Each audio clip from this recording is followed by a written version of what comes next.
lewat begitu saja, padahal itu deposit akhirat. Satu. Yang kedua, perbendaharaan surga itu apa? Wa kitmanul musibah, menyembunyikan kesulitan. Kadang orang takut menghadapi kesulitan, tapi makin kita merenung, hidup ini kan sebenarnya urusan. Takut sama urusan, ya jangan hidup. Tandanya orang hidup itu kalau punya urusan. Urusan melupakan problem. Problem sering menimbulkan kesulitan. Kesulitan bukan untuk ditakuti, tapi untuk diatasi dan dicarikan jalan keluarnya. Siapa sih orangnya yang nggak pernah sulit-sulit? Makin tinggi status sosialnya, makin gede urusannya. Makin tinggi kualitas imannya, makin berat tingkat kesulitannya. Cuma memang yang namanya enak itu seperti pelangi. Biang lala itu nggak pernah di atas kepala kita, di atas kepala orang melulu. Lo sih enak lo, kata kita. Dia juga bilang yang enak kan lo. Pelangi itu nggak pernah di atas kepala kita. Kata tukang beca, aduh enak ya naik Mercy. Kata tukang beca, apa yang di dalam mobil Mercy? Aduh enak bener tukang beca, di jok ngeringkuk ngorok pulas bener. Saya kamar pakai AC sejuk, tempat tidur sutra empuk, alga spring bed, gula kulik nggak bisa pulas kalau belum minum Valium, belum tidur. Enak bener tukang beca, di jok ngorok nggak tahu wetan kulon. Si tukang beca bilang yang di Mercy enak, yang di Mercy bilang tukang beca enak. Inilah enak, nggak pernah di atas kepala kita, di atas kepala orang lain melulu enak itu. Nah saudara-saudara, yang merupakan perbendaharaan surga itu orang yang bisa menyembunyikan kesulitan, baik pribadi ataupun rumah tangga. Nih terutama rumah tangga yang jadi soalnya. Kadang-kadang kita ini kalau senang, sebaliknya kalau senang kita diam, kalem aja, cuek. Banyak banget duit kita bawaan, diam aja udah. Malah ketemu orang takut. Tapi begitu susah, sekampung tahu. Padahal Nabi mengajarkan perbendaharaan surga itu menyembunyikan musibah, menyembunyikan kesulitan. Kalau enak, cerita sama orang-orang. Kalau nggak enak, rasain sendiri, tekan sendiri, atasin sendiri. Kita kan sebaliknya. Senang kita diam, asal lagi susah, paling tidak kita nyari teman buat cerita kesusahan. Siapa orangnya yang nggak pernah susah?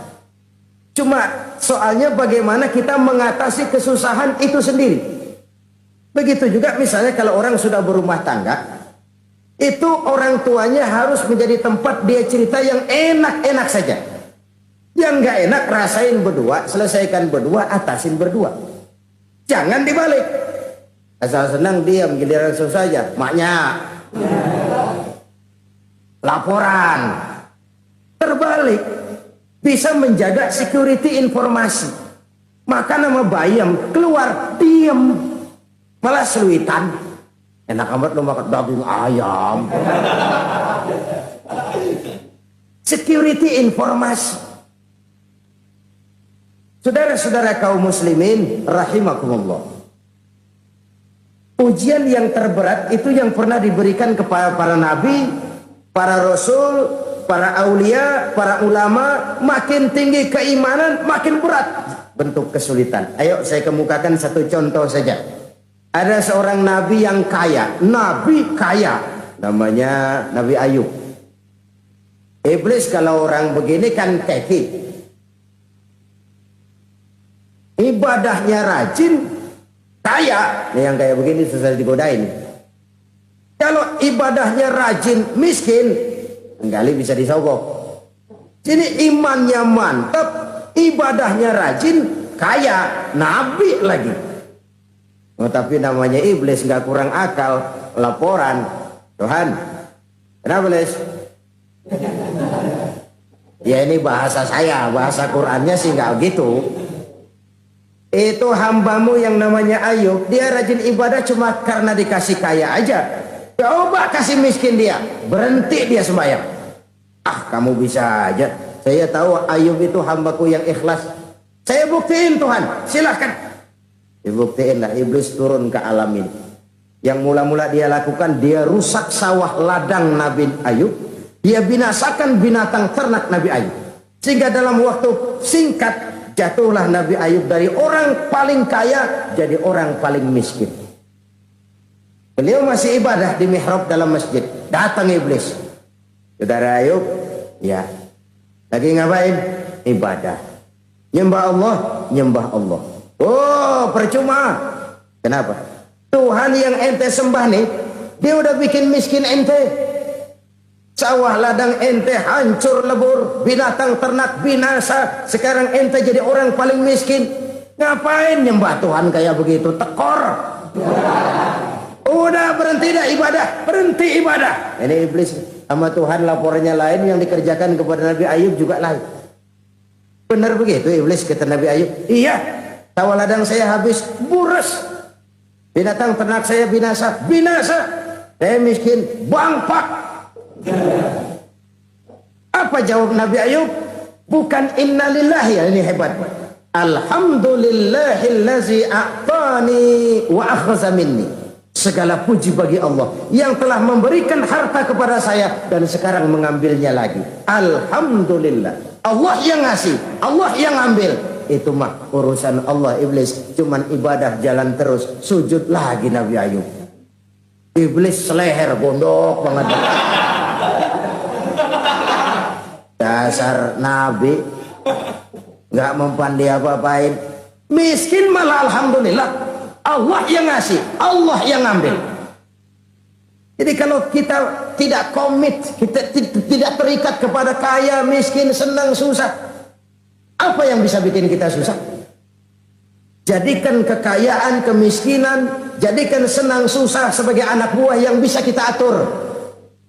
Jangan kekayaan ngatur kita, jangan kemiskinan ngatur kita. Kita yang harus mengatur mereka. Senang, susah, kaya, miskin, bahagia, sengsara, jadikan itu anak buah yang bisa kita atur.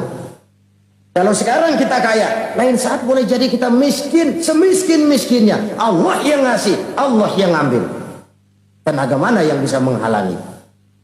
Ibadah jalan terus. Iblis makin gondok. Dasar Nabi loh. Akhirnya apa? Nabi Ayub dikerjain, diberikan penyakit. Demikian fatal penyakitnya. Bayangin, udah miskin sakit.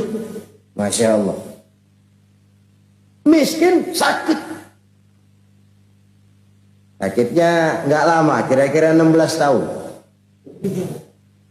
Istrinya 3, 2 mental minta ceraiin. Ngerawatin laki bengek begini. Senang belum tentu, susah udah pasti nih. Cerai aja, cerai dah. Cerai. Tinggal satu Siti Rahmah yang setia menemani beliau. Sesetia-setianya hati perempuan.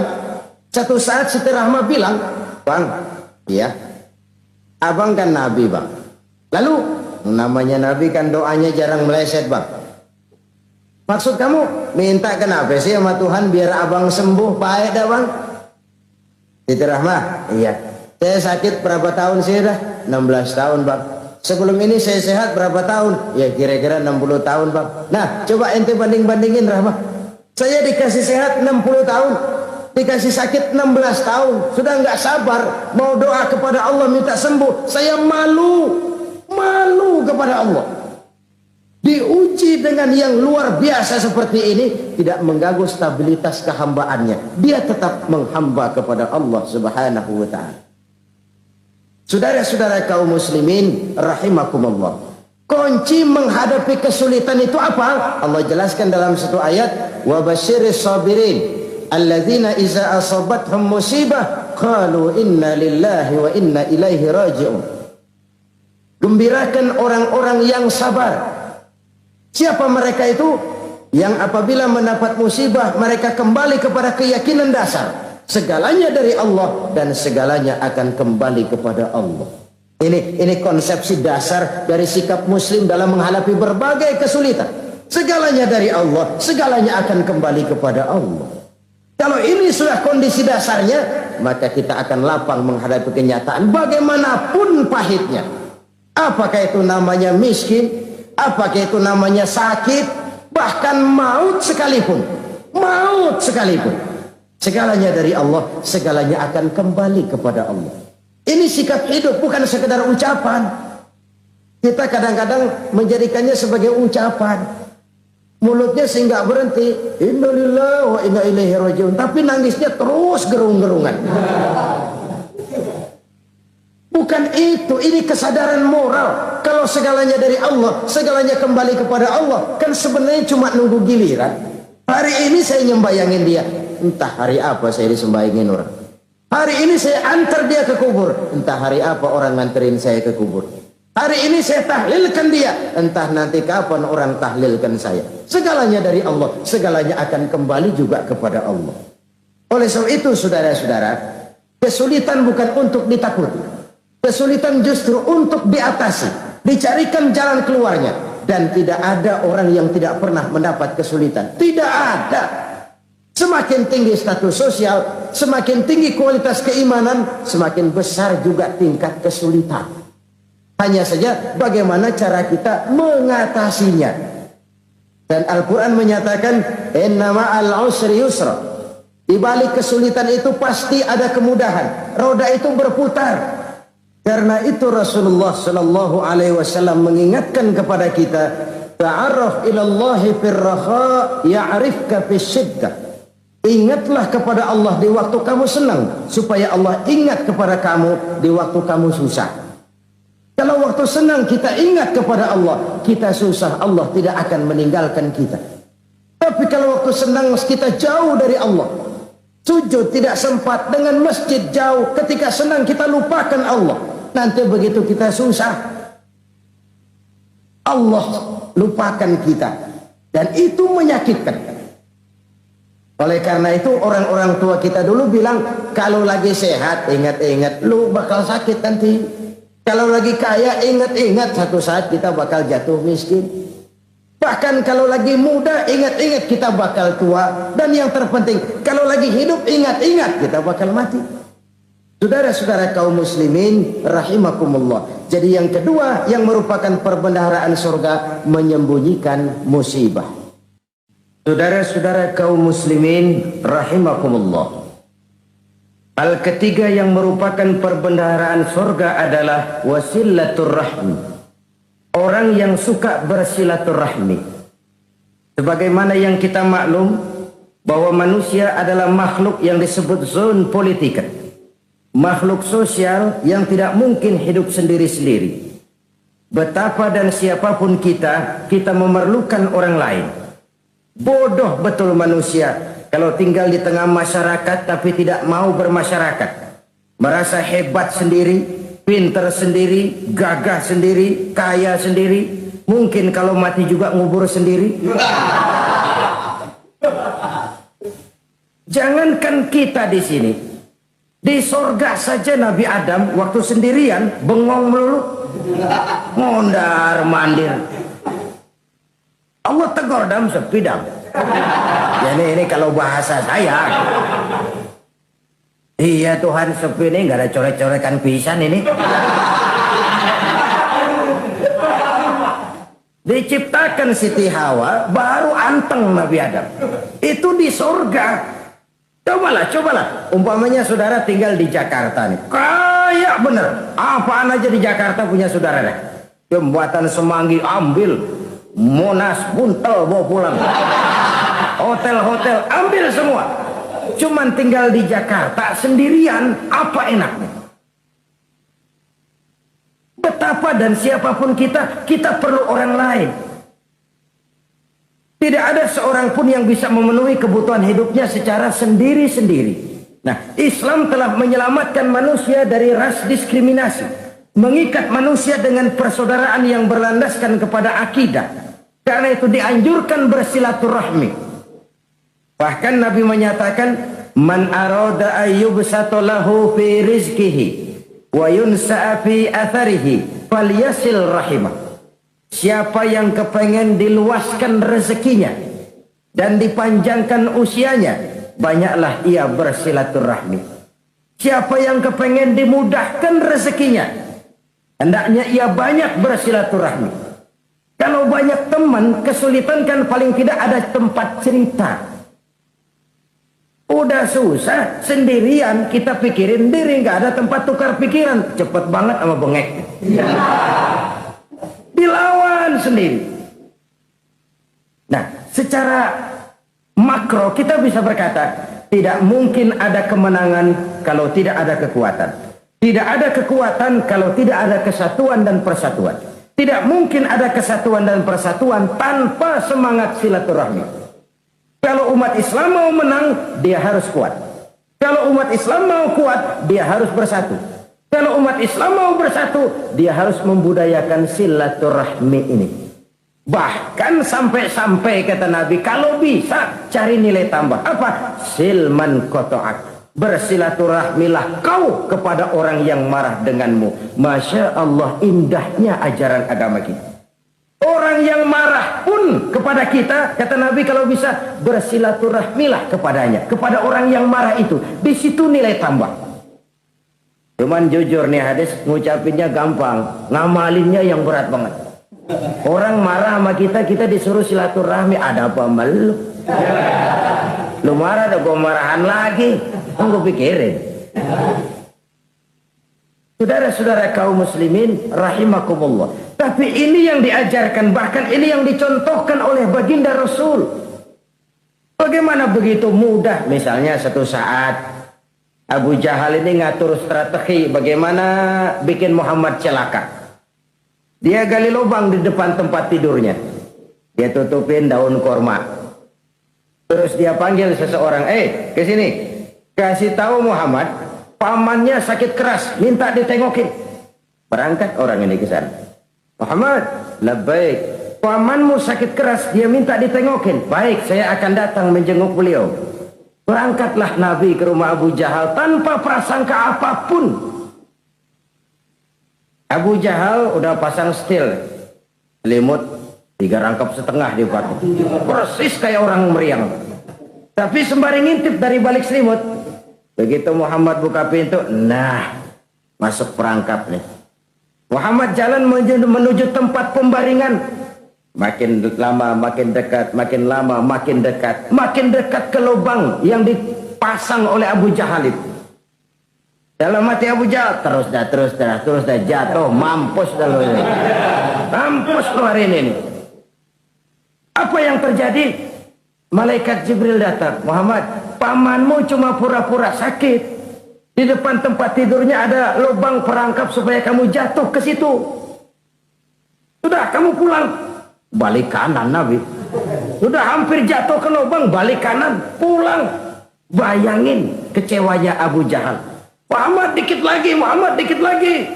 Enggak, paman, saya pulang aja. Emosi bangun dari tempat tidur, enggak sadar kalau lagi pura-pura sakit.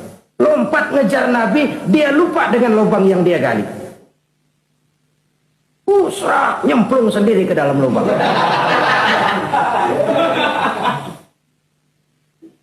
Nabi terus berlalu. Ini terjadi keanehan. Jatuh ke lubang yang dia gali itu sebenarnya nggak terlalu dalam ya, antara 3-4 meteran lah. Tolong, saya jatuh ke lubang ini. Datanglah pelayan-pelayannya itu. Angkat saya dari sini. Oh, yang ngulurin tambang. Satu gulung, belum juga nyampe itu tambang. Kurang, beli lagi ke warung. Sambung, ulur lagi, nggak juga bisa sampai. Wah, ini kerjaan Muhammad ini. Tolong, siapa salah seorang kamu ke rumah Muhammad, kasih tahu encangnya kecebur. Minta ditolongin. Sampaikan kepada Rasul. Kenapa? Pamanmu jatuh ke lubang, Muhammad minta tolong diangkatin. Tambang udah nyambung-nyambung nggak nyampe juga. Ya, nanti saya datang, saya tolong. Cobain. Nyata-nyata orang berniat jahat mau mencelakakan dia. Datang dia menolong. Ini yang disebut air tuba dibalas air susu ya ini. Bukan sebaliknya. Air tuba dibalas air susu. Paman, kecebur ya? Iya Muhammad, tolongin nih. Pegang tangan saya. Nabi ulurkan tangannya. Nyampe. Dipegang oleh Abu Jahal. Diangkat ke atas. Sampai atas. Apa kata Abu Jahal? Sihirmu memang hebat Muhammad. Udah ditolongin dikata sihir. Yang enak kita kemplang kan itu orang ini. Urusan apa? Tapi inilah akhlak. Kalau bisa kamu bersilaturahmilah dengan orang yang marah kepadamu sekalipun. Orang marah kita tetap baik. So, kalau kita berbuat baik sama orang yang memang baik, rasanya sih biasa-biasa aja. Orang baik kita baik lagi, ya draw aja, belum ada nilai tambah di situ. Baru ada nilai tambah kalau kita bisa berbuat baik kepada orang yang nyakitin kita.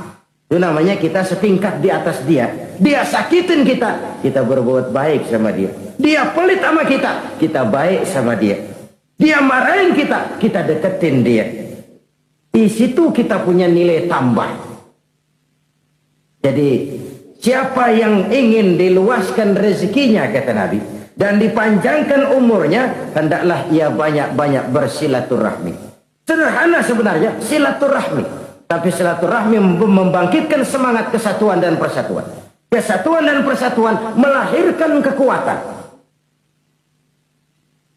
Dalam matematika 1 ditambah 1 pasti 2. Tapi di tengah masyarakat 1 orang takut ditambah 1 orang takut, hasilnya jadi 2 orang setengah berani. Kenapa setengah berani? Karena udah berdua. Tadi pan takut sendirian. Kalau dia kumpul turu-turu takutlah jadi berani. Kita yang lemah, kita yang tidak berdaya, kita yang miskin, kalau mau kompak bersatu, apa yang nggak bisa kita kerjain? Apalagi tinggal di kota besar, pilihan cuma 2. Bertahan atau minggir. Bertahan atau minggir. Untuk bisa bertahan harus mampu bersaing. Untuk mampu bersaing harus punya keahlian. Keahlian harus ditunjang dengan pendidikan, ditambah oleh kekompakan sebagai umat. Udah miskin mencar mulu, orang injak kita. Orang nggak pandang urusan apa malu. Oleh karena itu silaturahmi pada hakikatnya merupakan roh dari ukhuwah yang diajarkan oleh agama kita. Bagaimana Islam menyelamatkan masyarakat manusia dari ras diskriminasi, mengikat manusia, dan tidak ada persaudaraan yang lebih indah selain persaudaraan yang diikat dengan nilai-nilai akidah. Sepanjang orang di jalan Allah, itulah saudara kita. Keluar dia dari jalan Allah, selesailah persaudaraan sampai di situ. Karena itu, kalau ingin menyimpan sesuatu di surga, banyaklah bersilaturahmi. Datang ke rumah ini, datang ke rumah itu, dan lain sebagainya. Itu simpanan kita di akhirat nanti. Ini yang ketiga. Saudara-saudara, yang keempat, perbendaharaan surga itu apa? Wa qawlu la hawla wa la quwwata illa billah. Ucapan la hawla wa la quwwata illa billah. Ibadah kan ada yang berat, modalnya besar. Bangun masjid berat, modalnya besar. Bangun rumah sakit berat, modalnya besar. Ada ibadah yang berat, tapi modalnya ringan. Misalnya puasa. Puasa itu berat, mengendalikan nafsu. Kalau sekedar nggak makan nggak minum sih enteng, mengendalikan nafsu itu jihad terbesar. Tapi kan modalnya ringan, cuma niat saja. Ini ibadah berat, modalnya ringan. Ada ibadah yang ringan, modalnya juga enteng. Seperti termasuk ucapan la haula wa la quwwata illa billah.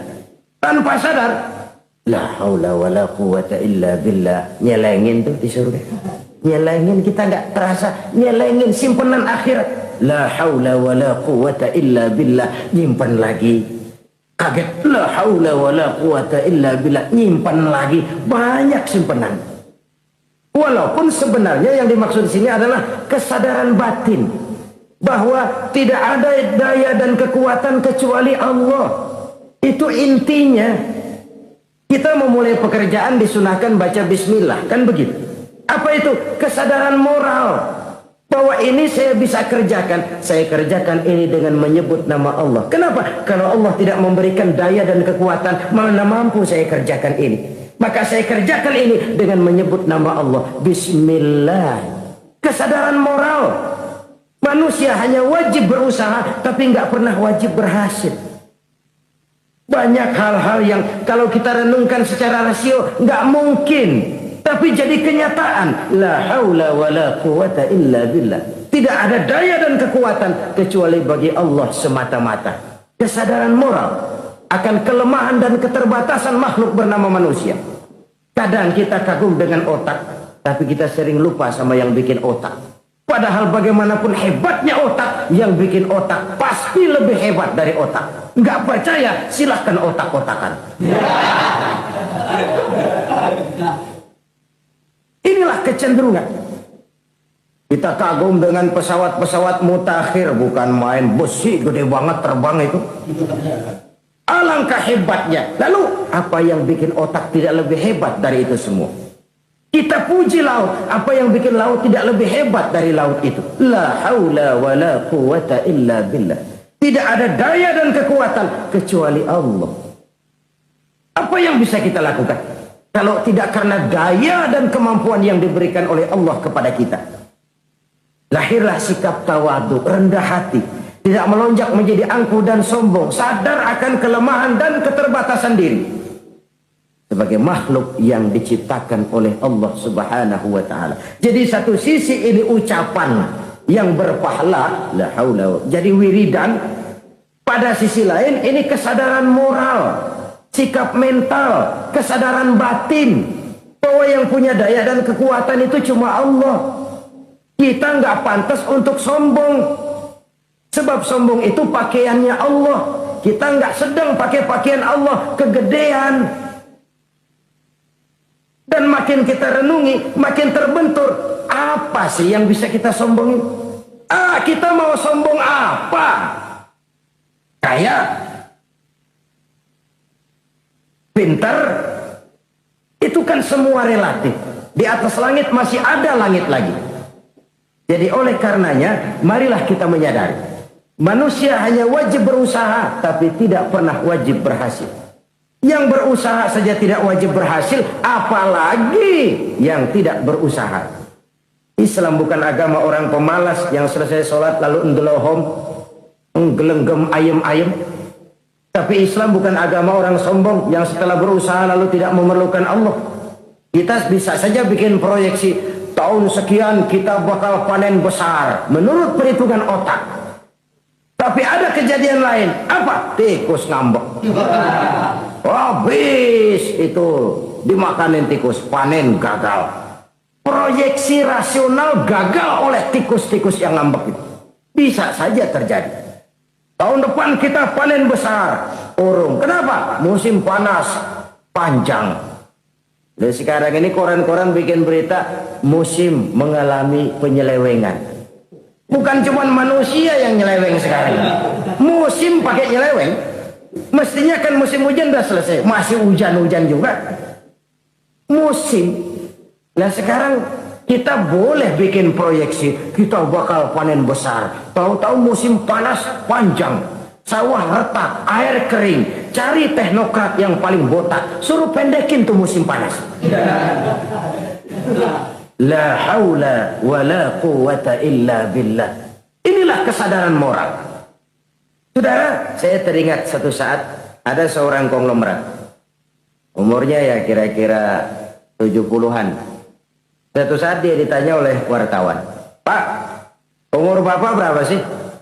"Ya paling 10 tahun." 10 tahun? 10 tahun? Anak Bapak berapa orang? Satu saja? Satu. Harta Bapak berapa? Ya paling-paling bangsa 7 juta kali. 7 juta? Iya. Pak, kenapa Bapak bohongi saya? Bapak punya buku biografi. Koran-koran, majalah-majalah banyak memuat cerita riwayat hidup Bapak. Saya tahu umur Bapak 70. Kenapa bilang cuma 7 tahun? Saya tahu anak Bapak 8. Kenapa cuma bilang 1? Saya tahu harta Bapak miliaran, mungkin triliunan. Pabrik di mana-mana, bank di mana-mana. Kenapa bilang uang Bapak cuma 7 juta? Nah, kata si konglomerat tadi, kamu benar nak, kamu benar. Umur saya kalau jumlahnya emang 70 nak. Cuman ingat-ingat saya, baru 7 tahun terakhir ini saya sujud. Baru 7 tahun terakhir ini saya berusaha dekat dengan Allah. Saya laksanakan perintahnya, saya jauhi larangannya. 7 tahun inilah rasanya yang ada nilainya di hadapan Allah. Yang 63 tahun matong, kelabu, kelem umur gue. Habis untuk maksiat, untuk munkarat. Maka ketika ditanya tadi, umur saya 7 tahun itu. Oh begitu Pak. Oh iya. Lalu anak Pak. Anak bapak kan 8. Kenapa bilang cuma 1? Nah, kalau jumlah hitungannya memang anak saya 8. Tapi dari 8 orang ini rasanya cuma 1 nih. Yang bakal jadi buah hati, belahan jantung. Pelanjut cerita, penerus sejarah. Bakal jadi anak soleh yang akan mendoakan saya. Cuma 1 rasanya anak saya ini yang bakal jadi buah hati saya. Besar-besaran saya. Yang akan mendoakan di kubur saya. Yang akan mendoakan di akhirat saya. Yang 7 orang mana? Masya Allah, yang 1 tenggeng, yang 1 nyekek botol mulu, yang 1 nggak karu-karuan. Makanya saya bilang 1 anak saya yang akan bisa mendoakan saya. Oh begitu Pak. Iya. Nah harta Pak, harta Bapak kan triliunan. Pabrik Bapak di mana-mana. Uang Bapak hampir di tiap bank-bank besar. Kenapa bilang cuma 7 juta? Betul kau nak. Harta saya kalau jumlahnya memang miliaran, triliunan mungkin. Tapi yang saya ingat baru 7 juta tuh yang saya belanjakan di jalan Allah. Saya nyumbang masjid, saya santuni yatim piatu, saya bantu pembangunan pesantren, saya bantu pembangunan rumah sakit Islam. Itu yang akan saya bawa pulang ke akhirat, yang 7 juta itu. Yang triliunan itu nanti akan diperebutkan oleh anak-anak saya sebagai waris saya. Jadi harta saya 7 juta itu yang bakal nemenin saya di akhirat. Yang akan saya bawa pulang jadi teman saya. Saudara-saudara kaum muslimin, jangan-jangan orang tua itu adalah kita-kita ini. Jangan-jangan kita-kita ini adalah orang tua itu. Jangan-jangan itu potret dari diri kita masing-masing. Dari sekian umur yang diberikan Allah, berapa tahun yang ada nilainya di hadapan Allah? Dari sekian anak-anak yang merupakan amanah, berapa yang akan mendoakan kita sebagai orang tuanya menjadi anak soleh? Dari sekian banyak harta yang diberikan Allah, berapa yang akan kita bawa pulang menghadapnya nanti, yang kita belanjakan di jalan Allah? Ini sebuah potret kehidupan. Karena itu kita kembali kepada la haula wa la quwwata illa billah. Kita wajib berusaha, kita wajib berikhtiar. Selebihnya, segala daya dan kekuatan hanya milik Allah saja semata-mata. Satu kesadaran batin dari setiap pribadi muslim. Setelah ia berusaha dan berikhtiar, ia menyerahkannya kepada Allah Subhanahu wa ta'ala. Jadi, satu sisi ini merupakan wiridan ucapan yang mengandung pahala. Pada sisi lain, ini merupakan sikap batin dari seorang muslim di dalam ia menghadapi realitas kehidupan ini. Saudara-saudara kaum muslimin rahimakumullah. Kalau ini kita jadikan satu basis kehidupan, maka ini akan menyelamatkan manusia dari kemungkinan tergelincir menjadi orang yang lupa diri dan lupa darat. Sebab itu Imamul Ghazali berpesan, "Jaddidis safinah fa innal bahra amiq. Wa khuziz zad fa inna safara ba'id wa khaffifil hamla fa innal hamla sadid." Perbarui selalu kapalmu karena lautan sangat dalam. Bawa bekal yang banyak karena perjalanan ini sangat jauh. Ringankan beban karena kebanyakan beban akan menyakitkan. Alangkah indah kalimat ini, alangkah dalam makna yang terkandung di sana. Perbarui selalu kapalmu karena lautan sangat dalam. Apa artinya ini? Jaga mentalmu baik-baik. Pelihara imanmu baik-baik. Karena hidup penuh cobaan. Seperti lautan. Kita kalau berlayar di lautan kan kadang-kadang tenang. Angin bertiup sepoi-sepoi basah. Jika malam datang bintang gemintang bertabur menghias cakrawala. Rembulan memantulkan sinarnya dengan indah. Dalam keadaan begitu berlayar enak. Tapi lain saat ombak menggunung, halilintar menyambar, angin topan bertiup. Berapa banyak sudah saudara-saudara kita yang tenggelam di lautan dunia tanpa sadar bahwa dia belum sampai kepada pantai yang akan dituju. Berapa banyak sudah Saudara-saudara kita yang tenggelam di lautan dunia ini tanpa sempat bangkit lagi. Dia menyangka sudah sampai kepada tujuannya. Hati-hati kapal jangan sampai bocor karena lautan sangat dalam. Iman ini jaga baik-baik karena hidup penuh dengan ujian. Wa khuzizat fa inna safar ba'id. Bawa bekal yang banyak karena perjalanan sangat jauh. Saudara mau ke Bandung, bawa duit. Saudara mau ke Surabaya, banyakan lagi duitnya. Saudara mau ke Mekah, gepokan, iketan tuh duit nggak lembaran lagi. Makin jauh perjalanan, makin banyak bekal yang harus kita bawa. Kalau saudara dari Jakarta mau ke Surabaya, kagak bawa duit berangkat juga, itu sih bukan berani namanya, nekat. Sampai Surabaya belum tentu, sengsara di jalan udah pasti. Kenapa? Nggak bawa bekal berangkat. Sama juga kita nih, misalnya belum sempat sembahyang, mati. Waduh, berani banget orang. Belum punya bekal, mati. Sengsara di jalan. Atau bekal tidak cukup. Dari Jakarta saudara mau ke Surabaya, bawa duit 500 perak. Paling jauh Cikampek nyampenya itu.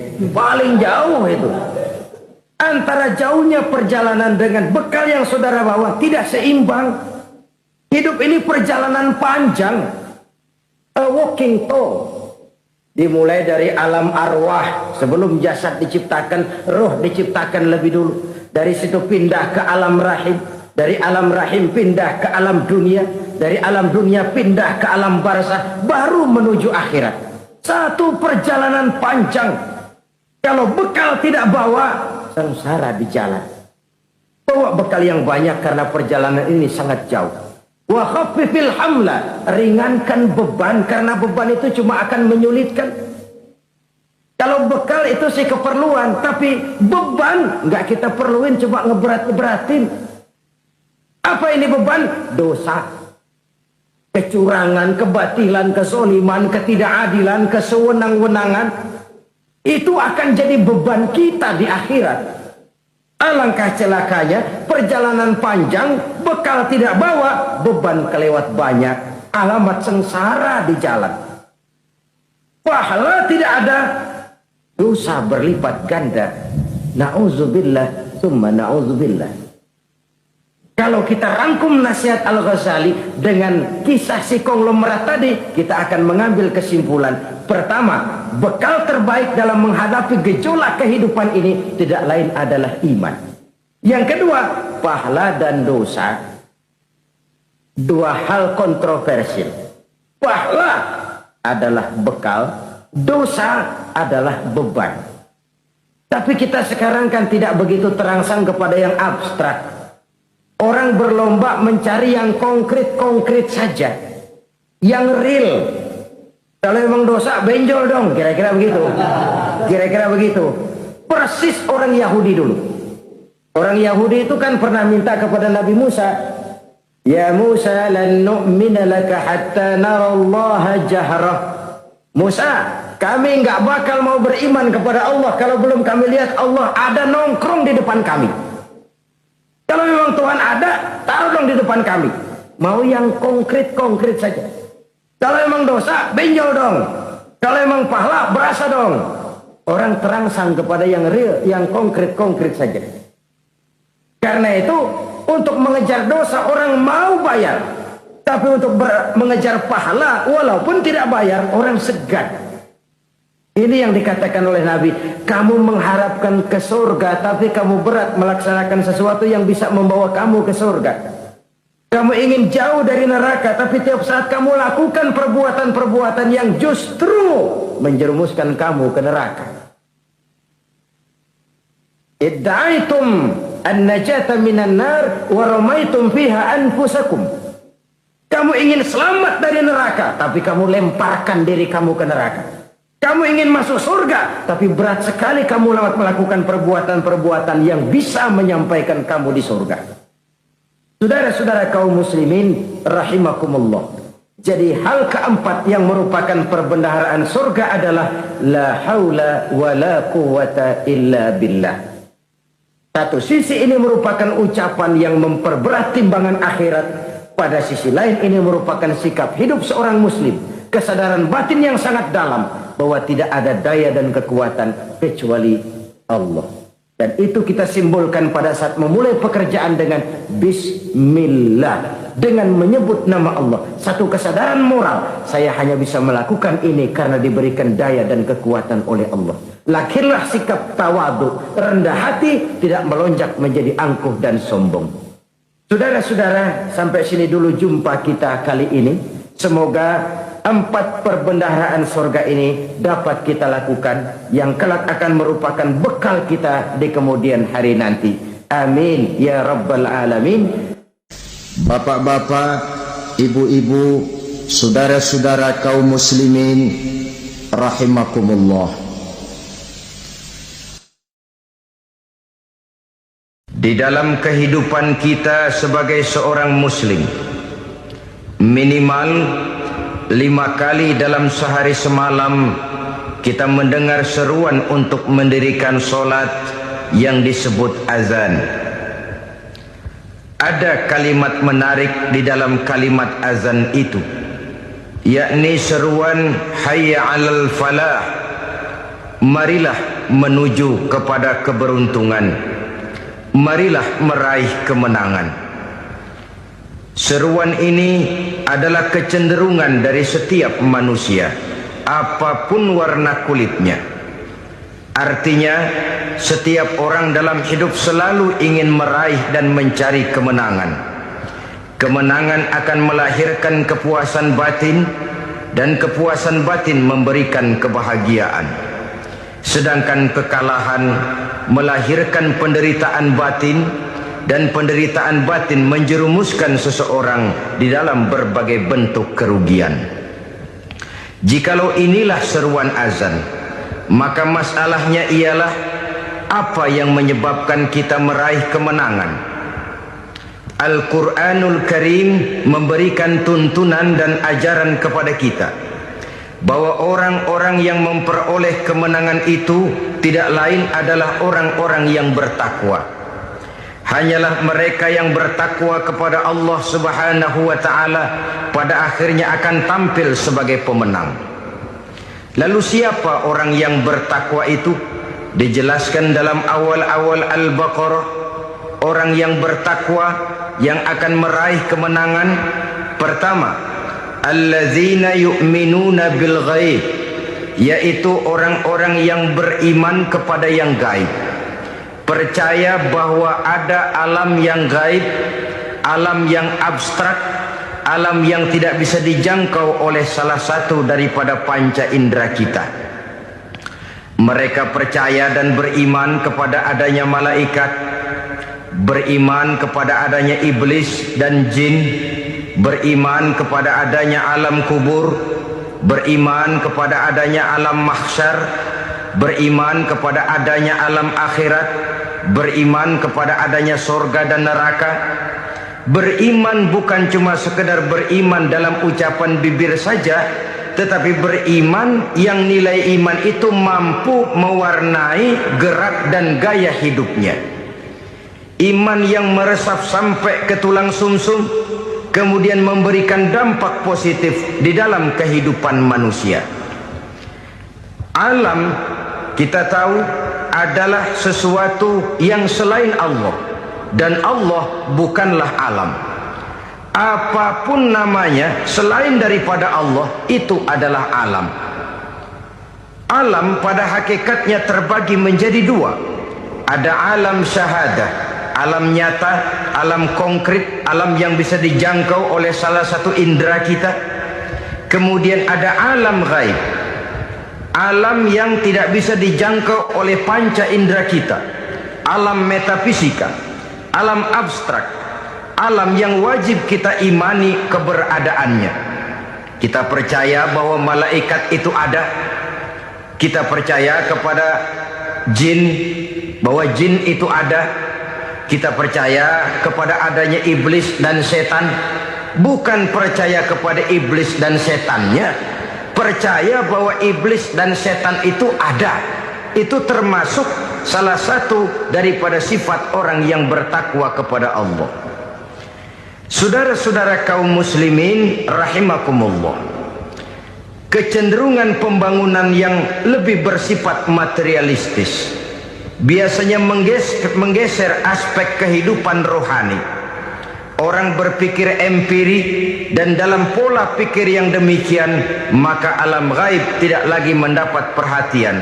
Aspek kehidupan yang bersifat rohaniah malah mulai ditinggalkan. Akibatnya terjadilah kepincangan di dalam kehidupan kita. Pernah ada satu pengalaman pribadi dalam perjalanan kembali ke tanah air.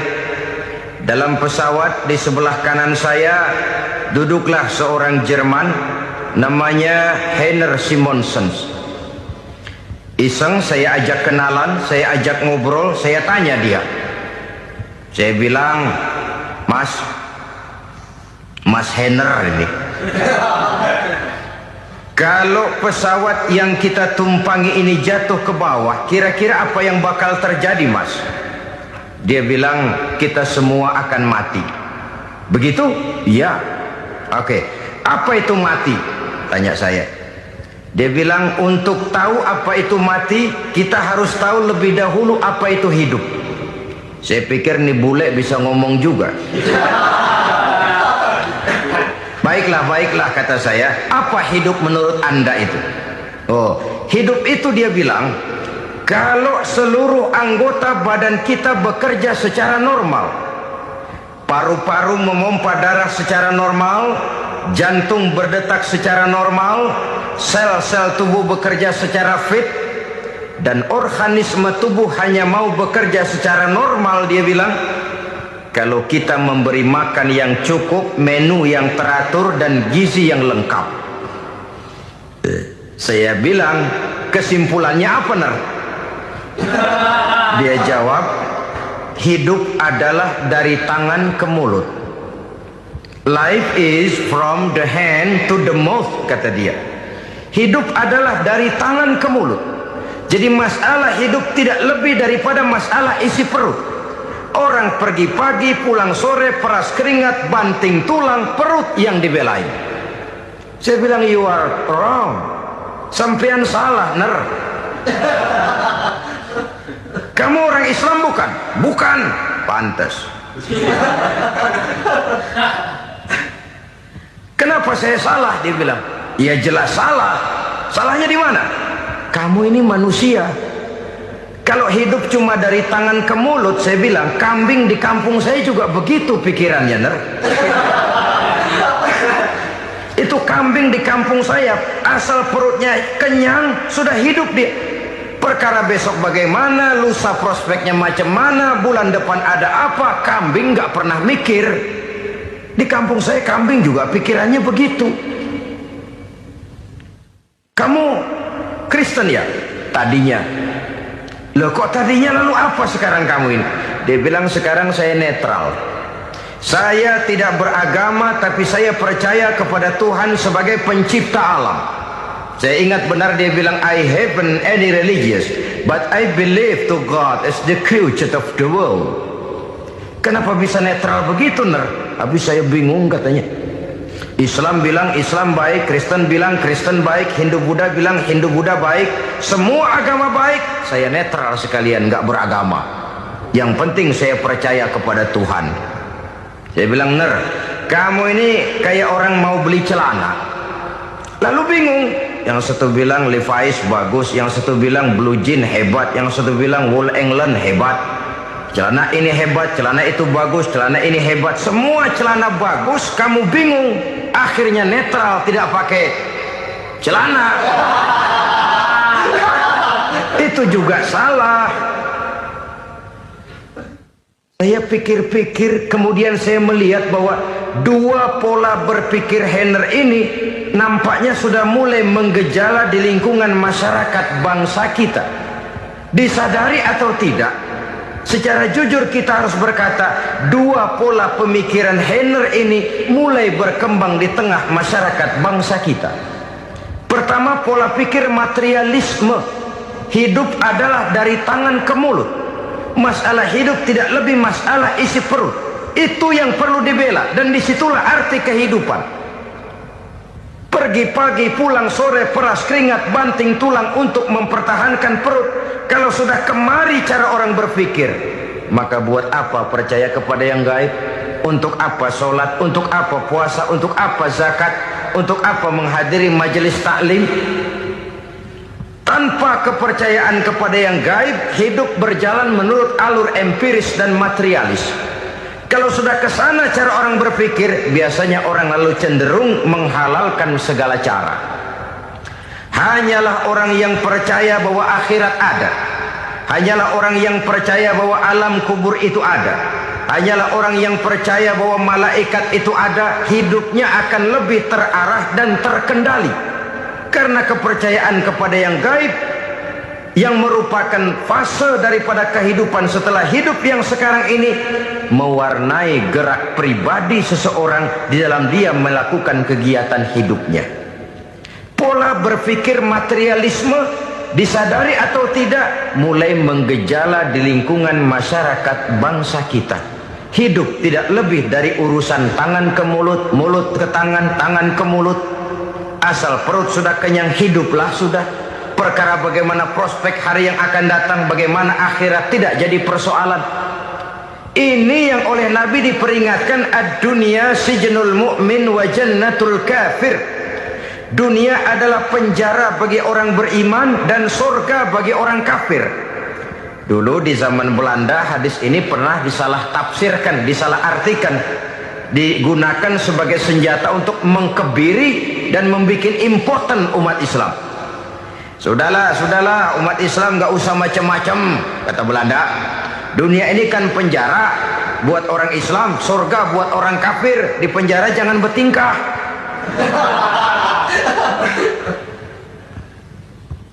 Pengertiannya tidak begitu. Dunia adalah penjara bagi orang mukmin. Artinya dalam kehidupan dunia seorang mukmin tidak bebas memperturutkan hawa nafsunya. Di penjara hawa nafsunya. Sebaliknya surga bagi orang-orang kafir. Buat orang kafir surgalah dunia ini. Mereka bebas memperturutkan hawa nafsunya. Dilarang tidak terlarang, dicegah pun tidak tercegah. Mereka hidup menurut alur bisikan nafsu mereka sendiri. Kemudian bila ajal datang, maut merenggut nyawa, selesailah surganya sampai di situ. Maka bagi orang-orang yang tidak percaya kepada adanya akhirat, kepada adanya alam gaib, surganya sebatas umurnya. Sekali lagi, surganya sebatas umurnya. Bila umur selesai, ajal pun datang merenggut nyawa, selesailah sudah surganya sampai di situ. Alangkah pendeknya perjalanan orang-orang yang tidak percaya kepada alam gaib ini. Bagi kita mukmin, jikalau kita mampu memenjarakan hawa nafsu, kita bisa bahagia di dunia ini. Dan Islam memang tidak menyuruh kita sengsara di dunia. Raih dunia, kejar dunia, gapai dunia sebagai alat untuk mencapai kebahagiaan di akhirat nanti. Hidup adalah satu perjalanan panjang yang terbentang sejak kita terlahir dari alam rahim sampai kepada alam akhirat nanti. Andai kata kita gagal meraih kebahagiaan di dunia, toh kita masih punya akhirat. Tapi jangan jadi dalil yang melemahkan semangat. Biarin dah kita di dunia kebelangsak, yang penting akhirat. Akhirnya dunia benar-benar kebelangsak. Bagaimana dunia ini bisa kita raih, dan bagaimana meraih dunia untuk menunjang kepentingan akhirat nanti. Yang kedua, dari pikiran Heiner yang saya lihat menggejala di lingkungan masyarakat bangsa kita, timbulnya manusia-manusia netral. Seolah-olah Tuhan yes, agama no. Sama Tuhan percaya, agama ogah. Tuhan ngangguk, giliran agama godeng.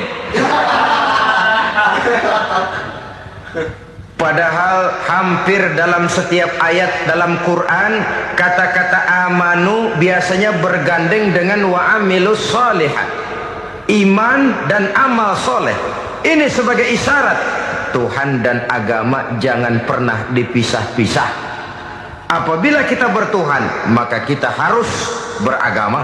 Apabila kita beragama, maka agama itu harus bersumberkan dari Tuhan yang kita imani itu. Tidak mungkin kita pisah, Tuhan yes, agama no. sama Tuhan percaya tapi agama bikin sendiri. Sembayangnya cukup bengong 2 jam madep ngulon.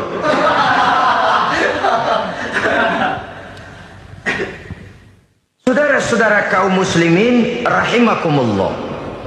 Jadi dengan demikian, agama yang kita akui merupakan unsur mutlak di dalam pembangunan sekarang ini, merupakan bagian dari kehidupan yang menuntun kita bahwa di balik alam nyata ini, di balik alam syahada ini ada alam gaib. Dan mudabbir, merabbi, yang mengatur, yang menguasai, yang memelihara baik dia alam nyata, baik dia alam gaib, tidak lain adalah Allah Subhanahu wa ta'ala. Di sana ada satu super power, satu maha kekuatan yang kita perlu bersandar kepadanya. Sebagai makhluk nyata yang hidup di alam nyata, berbuatlah secara nyata sebagaimana harusnya kita berbuat.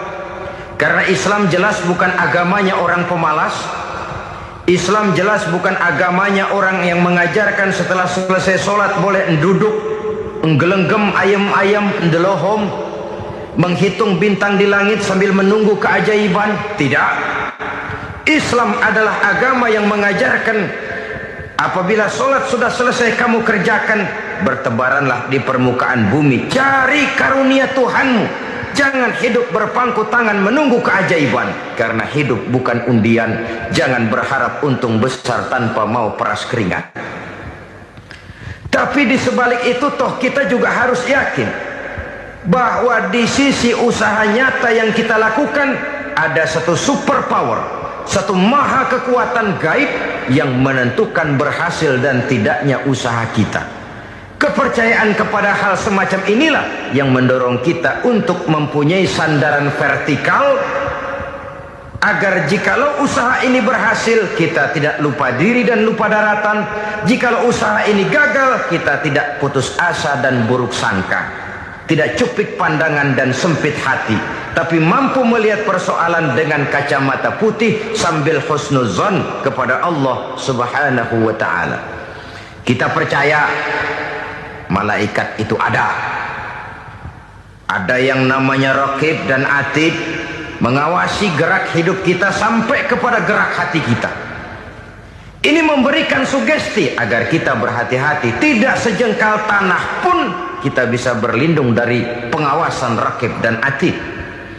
Ada munkar nakir yang akan menyoal kita di alam kubur. Ada malaikat malik, penjaga neraka. Ada malaikat ridwan yang menjaga surga. Kita percaya kepada adanya jin, kita percaya kepada adanya setan, iblis. Percaya kepada adanya, bukan mempercayai si setan, si iblis lalu menjadikannya sebagai teman. Tidak. Percaya bahwa mereka itu ada dan merupakan makhluk Allah yang gaib yang diciptakan Allah Azza wa Jalla. Kepercayaan kepada alam gaib memberikan motivasi terhadap gerak lahir manusia, sehingga dengan motivasi kepercayaan kepada yang gaib, gerak lahir jadi lebih terarah, jadi lebih terpelihara. Pernah seseorang bertanya, "Pak, apakah adanya akhirat bisa dibuktikan secara ilmiah?" Saya bilang tidak bisa, tidak bisa. Kenapa? Karena yang berangkat nggak pernah pulang kemari lagi. Kalau dia pulang kemari bisa kita tanya bagaimana enak di sono. Cuma secara moral saya katakan, lebih beruntung orang yang percaya kepada akhirat daripada yang tidak. Sekarang saudara percaya akhirat ada, lalu saudara baik-baik di dunia, sholat, puasa, zakat, menolong orang lain, menebarkan kebajikan. Saudara mati, andai kata akhirat tidak ada, toh dalam hidup saudara sudah berbuat baik. Paling tidak nama saudara akan dikenang sebagai orang baik.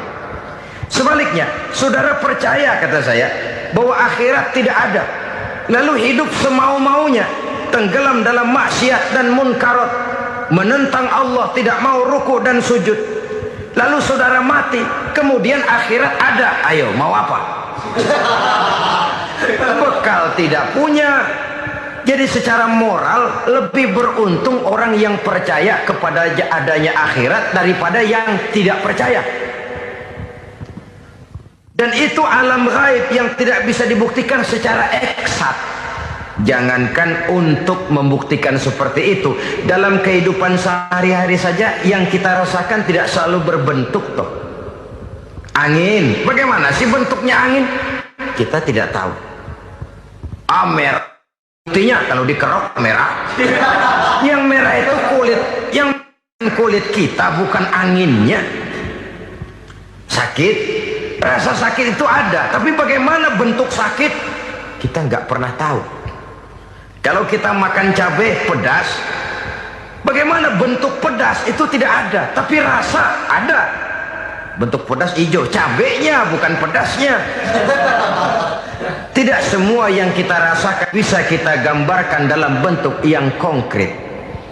Oleh karena itu, sekali lagi bahwa kepercayaan kepada alam yang gaib mampu memberikan satu sugesti yang menata kehidupan seseorang lebih lurus, lebih terarah, dan lebih terkendali. Maka wajar kalau kepercayaan kepada yang gaib mengantarkan seseorang untuk meraih kemenangan. Kenapa?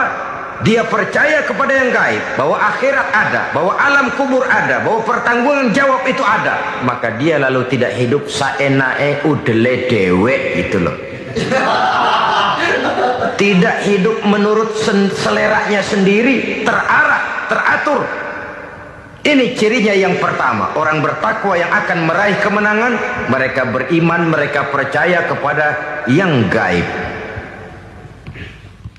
Bahkan hal-hal konkret saja selalu berangkat dari yang gaib.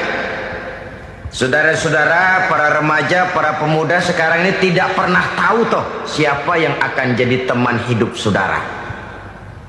Kita bisa saja ngerancang, mentargetkan, tapi toh akhirnya yang namanya jodoh bukan kekuasaan kita. Rezeki di luar kemampuan kita. Begitu juga ajal. Maut, jodoh, ajal adalah contoh-contoh konkret bahwa pada akhirnya yang gaiblah yang menentukan. Bertahun-tahun ngelancong, emang jodoh seret nggak jadi.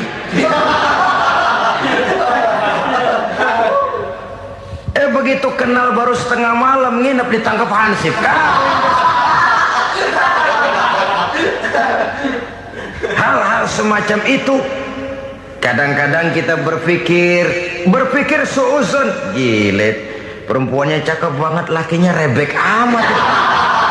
Memang begitulah jodohnya. Memang begitulah jodohnya. Saudara hadirin ma'asyiral muslimin yang saya hormati, jadi hal-hal yang konkret saja kita yakini sepenuhnya ditentukan oleh satu superpower yang gaib itu tadi. Dari sanalah segala ketentuan itu berangkat dan kesanalah segalanya akan kembali. Maka kepercayaan kepada yang gaib meluruskan gerak hidup seseorang dan itu akan mengantarkan dia kepada meraih kemenangan. Satu. Yang kedua, wa yuqimuna shalah. Orang bertakwa yang akan meraih kemenangan itu adalah orang-orang yang mendirikan sholat. Kenapa sholat mengantarkan orang untuk meraih kemenangan? Yang jelas, inna sholata tanha anil fahsya'i wal munkar.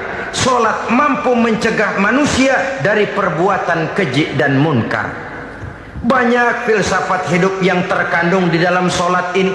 Sejak kita wudhu sampai kita menghadap ke arah kiblat, sampai kita melakukan gerak-gerak sholat, bacaan-bacaan yang ada di dalam sholat, lalu sampai kepada mengucapkan salam. Banyak filsafat hidup yang terkandung di dalam sholat. Umpamanya